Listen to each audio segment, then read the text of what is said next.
Hello, नमस्ते, सत श्री अकाल। मैं हूं अरविंद और आपका स्वागत करता हूं आपके अपने YouTube channel AB education centre में। पिछली क्लास में हम लोगों ने डिस्कशन किया था कंप्यूटर क्या है, सीपीयू क्या है। जब हम लोग सीपीयू के बारे में डिस्कस कर रहे थे तब हम लोगों ने ये जाना था कि उसके भी 3 भाग होते हैं। एक था कंट्रोल यूनिट, दूसरा था अरिथमेटिक एंड लॉजिक यूनिट और तीसरा था हम लोग मेमोरी यूनिट। उस दिन हम लोगों ने डिस्कस किया था कि मेमोरी यूनिट का हम लोग एक सेपरेट वीडियो लाएंगे। तो चलिए आज हम लोग मेमोरी यूनिट के बारे में डिस्कस करते हैं। मेमोरी यूनिट क्या है? मेमोरी यूनिट कंप्यूटर का एक महत्वपूर्ण भाग है जो डेटा और जानकारी को अस्थायी और अस्थायी मीन्स परमानेंट और टेम्परेरी रूप में संग्रहित रखता है, मीन्स सुरक्षित रखता है। इसे कंप्यूटर मेमोरी या स्टोरेज मेमोरी के नाम से भी जाना जाता है। कंप्यूटर मेमोरी इनपुट और आउटपुट दोनों प्रकार के डेटा को स्टोर रखने में सक्षम होती हैं। आइए अब इसके भागों के बारे में जानते हैं। कंप्यूटर मेमोरी के मुख्यतः 4 भाग होते हैं: primary memory, secondary memory, cache memory और रजिस्टर। आइए अब थोड़ा इन भागों के बारे में हम लोग डिस्कस करते हैं। प्राइमरी मेमोरी, प्राइमरी नाम से ही पता चल रहा है प्राथमिक, है ना। तो प्राइमरी मेमोरी एक प्रकार का कंप्यूटर मेमोरी है जो सीपीयू द्वारा सीधे एक्सेस किया जाता है, मीन्स सीधा सीपीयू के संपर्क में रहता है। प्राइमरी मेमोरी को प्राइमरी स्टोरेज के नाम से भी जाना जाता है, जो कंप्यूटर के मदरबोर्ड पर लगा होता है, यह स्थित होता है। प्राइमरी मेमोरी की स्टोरेज क्षमता बहुत कम होती है, मीन्स ये जीबी में होते हैं, लाइक 4 GB, 8 GB, 16 GB इस तरीके से। प्राइमरी मेमोरी के भी 2 भाग होते हैं। एक को हम लोग कहते हैं रैम और दूसरा होता है रोम। रैम का पूरा नाम होता है random access memory. RAM random access memory, इसके नाम से पता चल रहा है कि जो लगातार यूज में लाया जाए। ठीक है। रैम कंप्यूटर जितने देर ऑन रहता है डेटा को उतने देर वो सुरक्षित रखता है। यूं कहे दूसरे शब्दों में तो ये गजनी है, जितने देर ऑन हुआ कंप्यूटर में लाइन है, इलेक्ट्रिसिटी है, ये उतना देर ही चीज़ों को याद रखते हैं और बाकी जैसे ही कंप्यूटर ऑफ हुआ बोल गया। ठीक है।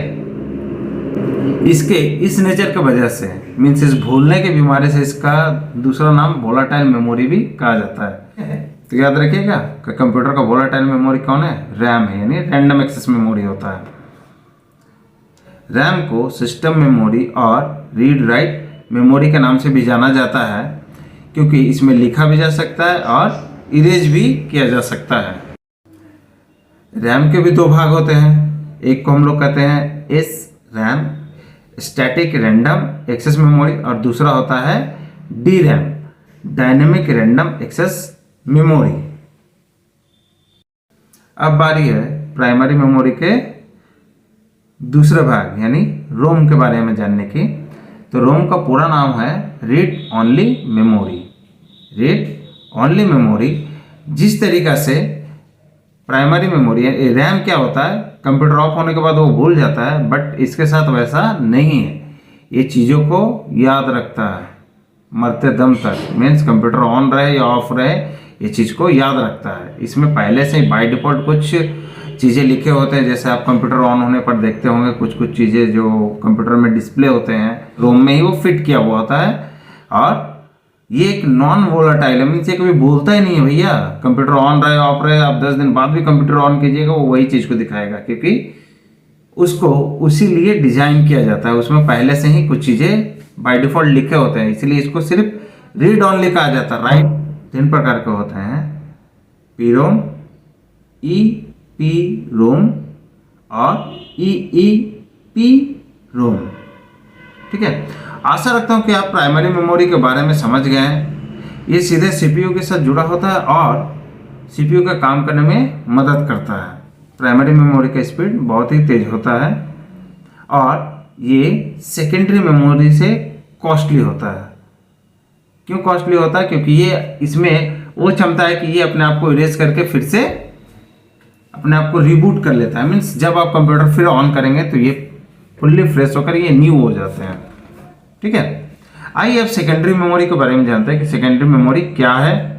ना सेकेंडरी मेमोरी वो मेमोरी है जो डाटा एंड सॉफ्टवेयर को परमानेंट स्टोर रखता है ताकि फ्यूचर में हम इसका इस्तेमाल कर सकें।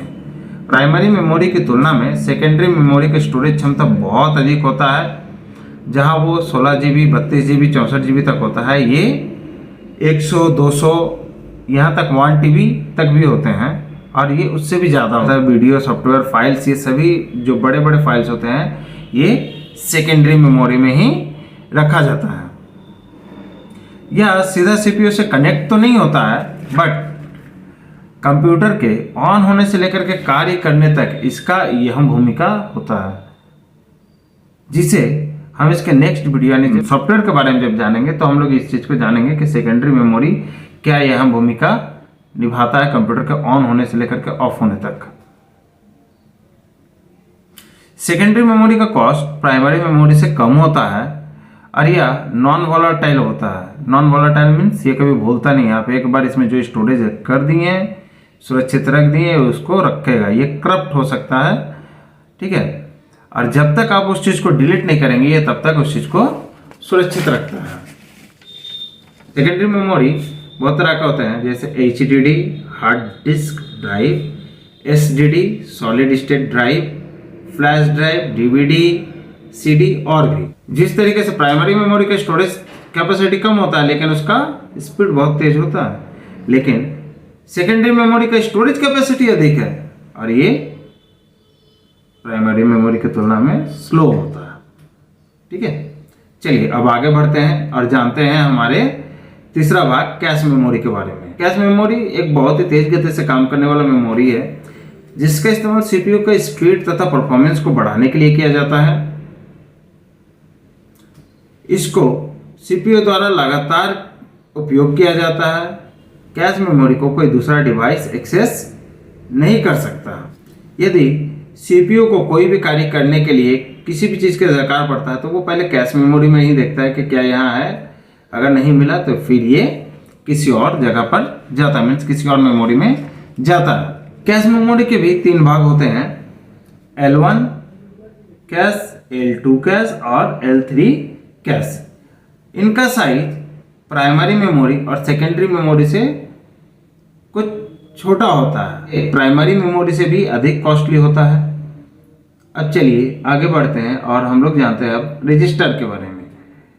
रजिस्टर यह कंप्यूटर का सबसे छोटा मेमोरी होता है जो काफ़ी तेज होता है।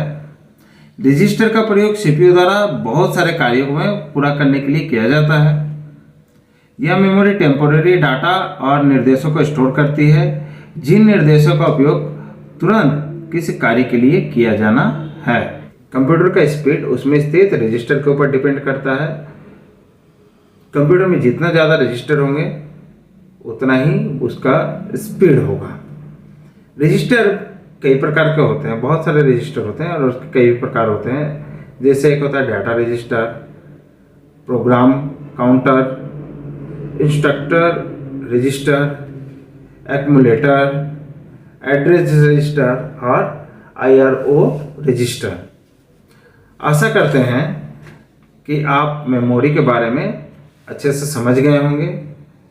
आज के लिए इतना ही। अब अगला क्लास हम लोगों का होगा सॉफ्टवेयर के बारे में, जहां हम लोग जानेंगे सॉफ्टवेयर क्या है, सॉफ्टवेयर